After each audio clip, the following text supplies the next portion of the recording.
दोस्तों, स्वागत है आपका हमारी साइकोलॉजी क्लासेस में। तो आज हम आपको बताने जा रहे हैं एग्जाम पेपर के बारे में, जो कि साइकोलॉजी का है, एमए थर्ड सेमेस्टर का। ठीक है, तो एमए थर्ड सेमेस्टर का थर्ड पेपर है एजुकेशनल साइकोलॉजी। ओके, तो यहाँ पे आप देख सकते हैं, यहाँ पे लिखा हुआ है एमए, फिर कोष्टक में मेन, फिर एग्जामिनेशन और दिसंबर 2022।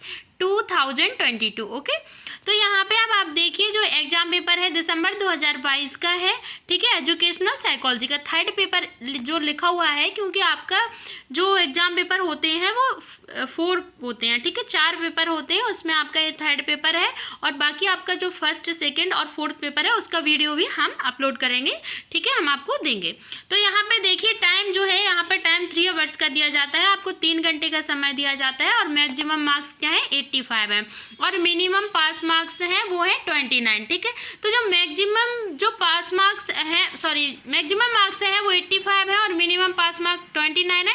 ये रेगुलर स्टूडेंट के लिए है। ठीक है, अब यहाँ पे क्या होता है, प्राइवेट स्टूडेंट होते हैं। प्राइवेट स्टूडेंट के लिए देखो, प्राइवेट स्टूडेंट के लिए जो एग्जाम पेपर है वो 100 मार्क्स का होता है। अब कुछ स्टूडेंट होते हैं उनको ये कन्फ्यूजन रहती है कि 100 मार्क्स का क्यों है प्राइवेट स्टूडेंट के लिए, रेगुलर स्टूडेंट के लिए 85 मार्क्स का क्यों है। ठीक है, तो यहाँ पे हम आपको बताते हैं 85 मार्क्स का रेगुलर स्टूडेंट के लिए इसीलिए होता है क्योंकि उनके इंटरनल असाइनमेंट 15 नंबर का एक इंटरनल असाइनमेंट करवाया जाता है। ठीक है, जब आपका 15 मार्क्स का एक इंटरनल असाइनमेंट होगा और एक्सटर्नल एग्जाम आपका 85 का होगा, तो आपका प्लस करके 85 प्लस 15 आपका इक्वल टू 100। ठीक है, 100 मार्क्स का हो जाएगा, तो 100 नंबर का आपका एग्जाम पेपर हो जाएगा और मिनिमम पास मार्क्स है 29। ठीक है, अब यहाँ पे क्या होता है, प्राइवेट स्टूडेंट के लिए 100 मार्क्स का एग्जाम पेपर इसलिए होता है क्योंकि उनके इंटरनल असाइनमेंट नहीं करवाए जाते। अब यहाँ पे आप देख सकते हैं सेक्शन ए, तो सेक्शन ए में देखो लिखा हुआ है शॉर्ट आंसर टाइप क्वेश्चंस, लघु उत्तरीय प्रश्न। ठीक है,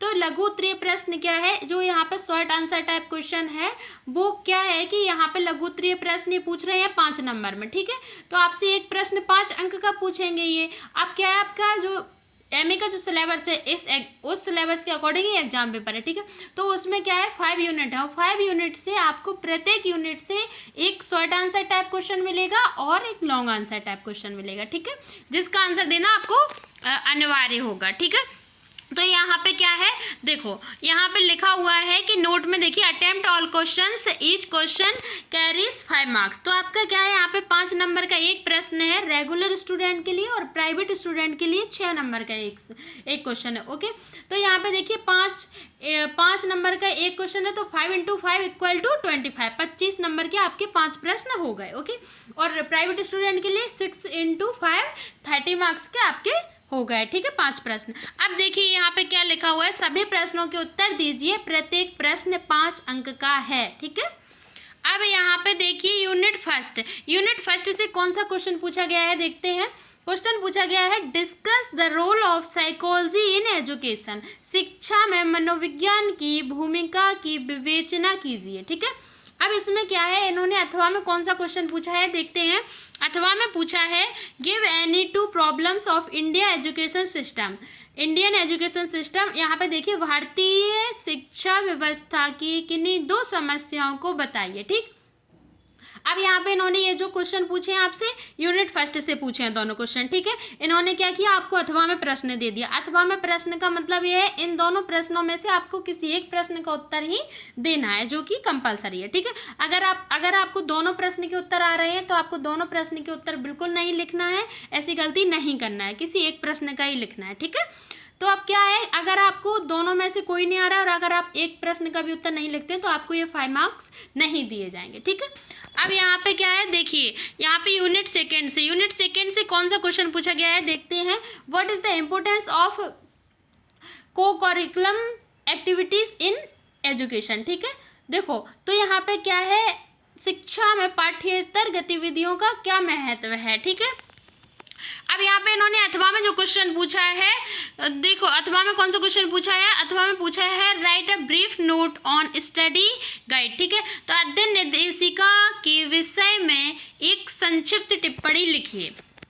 अब यहाँ पे अथवा में वही चीज़ है कि इन दोनों में से आपको किसी एक प्रश्न का उत्तर लिखना है। ठीक है, अब क्या होता है, जैसे यहाँ पे इन्होंने आपको अथवा में दे दिया है। ठीक है, कुछ क्वेश्चन पेपर ऐसे होते हैं जिनमें क्या करते हैं वो लोग, जैसे आपको प्रश्न खंड आ है, ठीक है, और सेक्शन ए है लघु उत्तरीय प्रश्न। तो वो क्या करते हैं, जो एग्जाम बनाते हैं जो भी टीचर, वो लोग इस तरीके का एग्जाम भी बना देते हैं कि जिसमें आपको मान लो उन्होंने 10 प्रश्न दे दिए, ठीक है, 10 क्वेश्चंस दिए, 10 प्रश्न दिए, तो 10 प्रश्न में से वो कह देंगे कोई भी 5 प्रश्नों के उत्तर देना अनिवार्य है, ठीक है। आपको क्या है कि 10 क्वेश्चन में से एनी 5 क्वेश्चन के आंसर्स देने हैं, ठीक है। अब क्या है, वहाँ पे आपको एक प्रॉफिट हो जाता है कि आपको उन 10 में से जो 5 प्रश्न के उत्तर आ रहे हैं, आप उन 5 प्रश्नों के उत्तर को लिख सकते हैं, ठीक है। अब यहाँ पे क्या होता है, यहाँ पे जैसे इन्होंने अथवा में पूछा, ठीक है, अथवा में पूछा तो क्या हो जाता है, जैसे इन दोनों में से शिक्षा में पाठ्येतर गतिविधियों का क्या महत्व है, अध्ययन निर्देशिका के विषय में एक संक्षिप्त टिप्पणी लिखिए। इन दोनों में से आप किसी एक प्रश्न को लिख सकते हैं, ठीक है। मान लो आपको दोनों के आंसर आ रहे हैं, आप दोनों को नहीं लिख सकते, ठीक है। अब देखो नीचे देखते हैं कौन सा क्वेश्चन पूछा गया है, अब आगे देखते हैं। देखो यूनिट थर्ड में क्या है, इकाई थर्ड है। इकाई थर्ड में देखो आप देख सकते हैं, how can a teacher develop the ability of problem solving among students, ठीक है। एक शिक्षक विद्यार्थियों में समस्या समाधान की योग्यता का विकास किस प्रकार कर सकता है, ठीक है।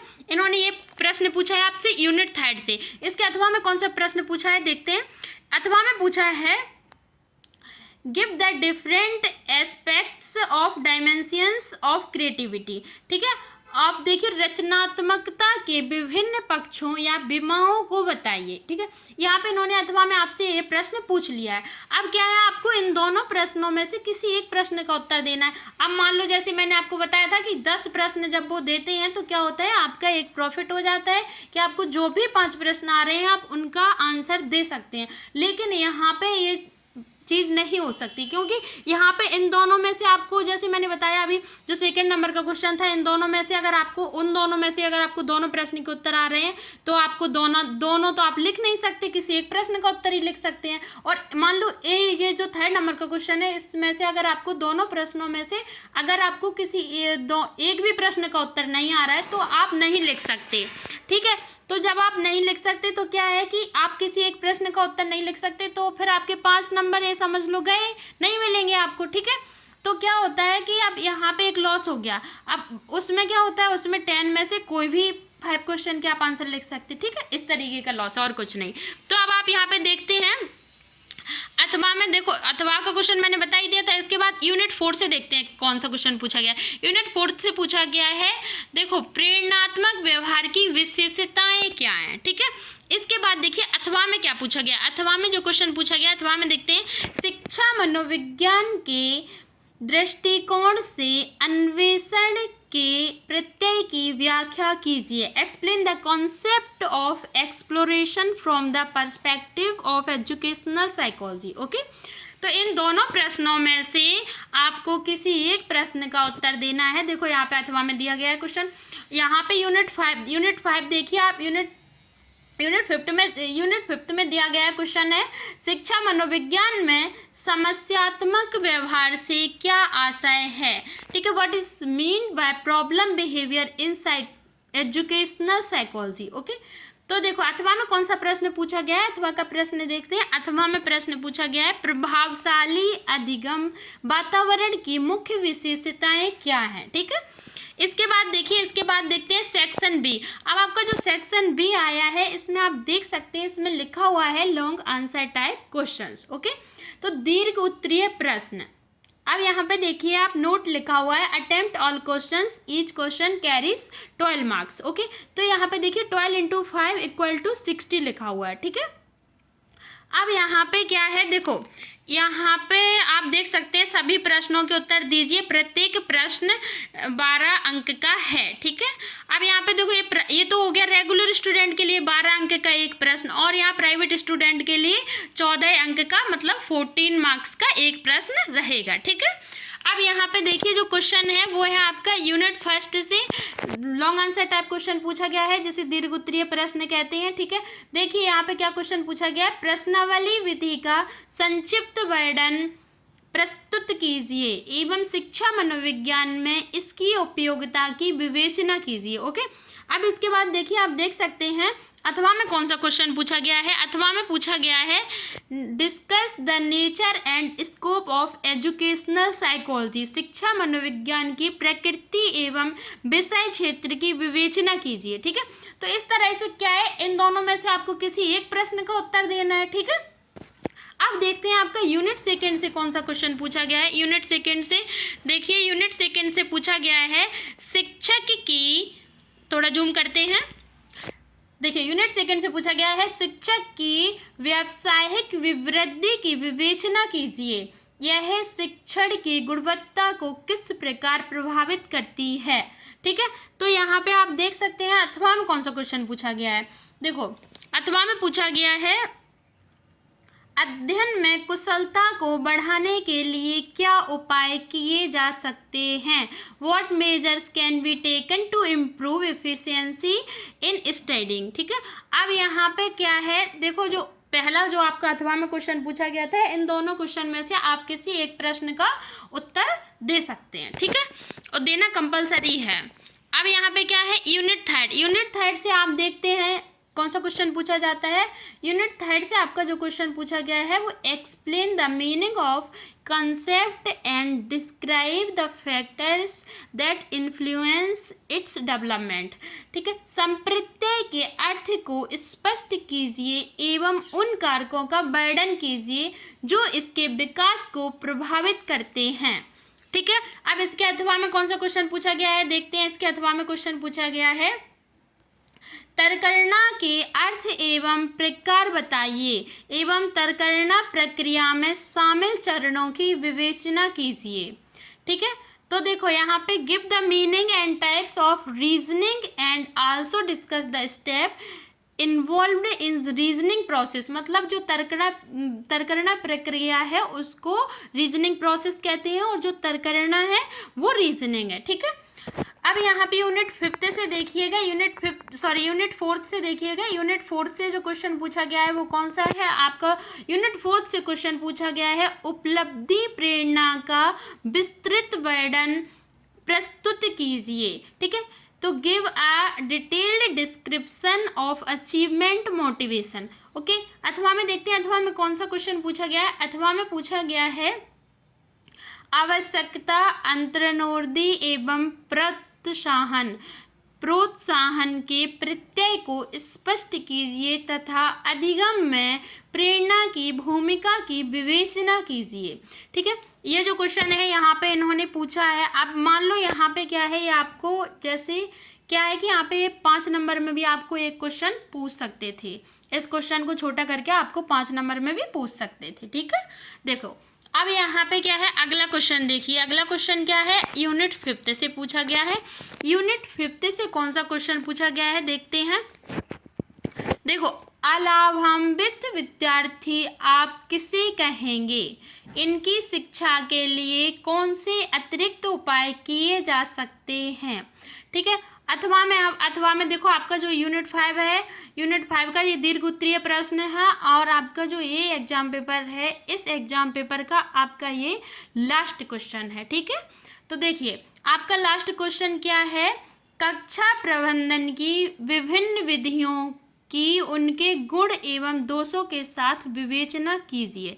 ठीक है, तो यहाँ पे क्या है, यहाँ पे इन्होंने देखो discuss various classroom management techniques along with their merits and demerits. अब इन्होंने इन दोनों में से किसी भी एक प्रश्न का उत्तर देना है आपको अथवा में, क्योंकि इन्होंने 2 प्रश्न पूछे हैं। ठीक है, तो ऐसा ही क्या होता है आपका जो प्रत्येक यूनिट से आपको अगर यहाँ पे उन्होंने बोले तो अगर आंसर देने के लिए कहा जाए तो आपको किसी एक प्रश्न का उत्तर ही देना कंपलसरी है। ठीक है, जैसे इसमें से देख लो उन्होंने आपको कैसे यूनिट 5 से माना जाए, आपका यूनिट 5 से आपको यहाँ पे 2 प्रश्न पूछे गए हैं दीर्घ उत्तरीय। ठीक है, समझना, दीर्घ उत्तरीय 2 प्रश्न पूछे गए हैं लेकिन आपको आंसर तो किसी एक का ही देना है। ठीक है, तो ऐसे ही आपका शॉर्ट आंसर टाइप क्वेश्चन में था, जो आपके लघु उत्तरीय प्रश्न थे उसमें भी सेम यही प्रोसेस थी कि आपको उन्होंने अथवा में पूछा था, पूछने को उन्होंने आपसे 2 प्रश्न पूछे थे, लेकिन 2 प्रश्न में से किसी एक प्रश्न का उत्तर देना आपको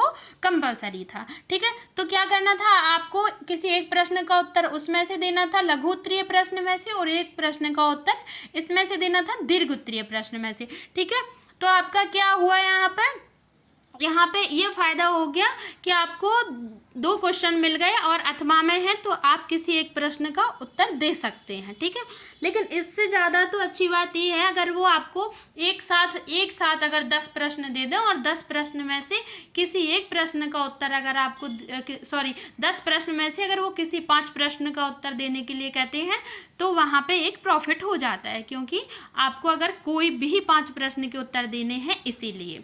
अगर इसमें से तो क्या है, इसमें आपको ये वाला जो प्रॉफिट है वो नहीं रहता है, क्योंकि अगर देखा जाए इन दोनों में से, जैसे आपका ये एग्जाम्पल देखिए, जैसे यूनिट 5 से ये क्वेश्चन पूछा गया है, अगर इन दोनों में से इसके अथवा वाले में से अगर आपको नहीं आता है तो आप इन दोनों में से आंसर नहीं लिख पाएंगे और आपके जो 12 मार्क्स हैं वो आपको नहीं दिए जाएंगे, है ना। तो इस तरीके से क्वेश्चन पेपर है वो किसी भी तरह का बना सकते हैं। तो अब यहाँ पे क्या है, यहाँ पे जो भी एग्जाम पेपर था वो मैंने आपको बता दिया है किस तरीके का आता है। आशा करते हैं आप सभी को समझ में आ गया होगा। वीडियो को लाइक करें, चैनल को सब्सक्राइब करें, वीडियो को शेयर करना बिल्कुल ना भूलें। मिलते हैं नेक्स्ट वीडियो में। Thank you so much.